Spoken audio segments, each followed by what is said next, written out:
гледа го, ти викаш на първата седмица, това ќе биде и аз станах со мерак човекът ќе почнах да... Согласувам, нема съгласност ни от Сашо. От тая работа, ние планове може да переме колко сакаме уиднина. Со сите постапки, кои што Сашо ќе ги уфрли внатре. И това не ни носи за право да кажеме дека ќе чекаме ние уште 3 месеца, уште 2, уште 7, докога заврши тај план, за да од тогаш по новиот план почне постапка за купување на земјиште. Тај план што да купиме земјиште, ако се смене планове е друга работа. Не, това е друга работа. Ами, Да не го ще го правото на земјиште. По твое, што цени аз ки имам? За земјиште? Но ти таму ми кажуват 70 динара. Таму има цени 438 динара и има цени 70 динара. И как ќе одлучим? Јас така ќе? Колку пати да кажем? Как да го нацртам? Сашо што трансформира земјиште беше... Таму завршили веќе? Живо, пред нова година го заврши.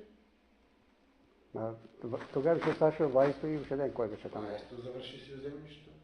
На Краварни го заврши земјишто.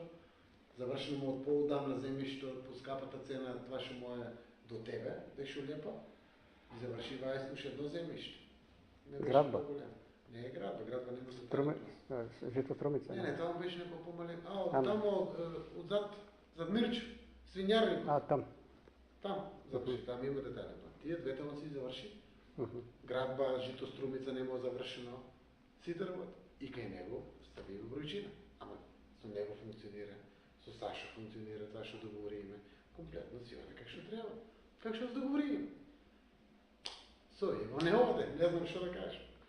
Значи, една работа... Таму кај тие две парцели се негде, по тада ја што го знам, негде 66-67 милиарди квадрата. Само конзерва това. Добро. Значи, сакам исто така да знаеш. Значи, кога говорам за сериозни работи, јас не сум плюнал никаде, так што сум дадел збор. Значи, никаде не сум плюнал. Така да завршам работа однапред, мислам што да преземам. Они како заврши работа? Сад сакам да интересира, ти кажах ти тогава, на мене секој евро 100.000. Да ти кажем како. 1 евро на црквата и 1 евро од квадрат ми донесе. На мене. Директно. Ето това, ама јас тогава го спомнах, викам да не само јас плаќам, пата питам другите как завршија. Дали Сашо, Вајсто, тие што ти ги порно знаеш там. Не е многу да го комплетно, как што кажаме така, комплетно заради това што калкулацијата е една, што беше, сега е друга и апсолутно јасно. Да си спремам јас колку може пари да платам, това е. Това сега пак ќе се питаме сега. 70 динара е како метар квадратен за државата. Од тие пари вие дел имате, колку имате, вие се знаете. 80% е на општината, 20% е на... А другото тие са плюс 2 евра, како ќе кажа. Така, това е едното директно на црквата. Директно на црквата.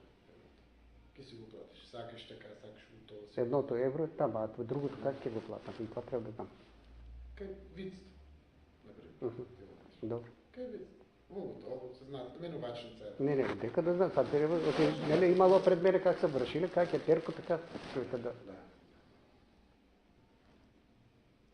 Добро.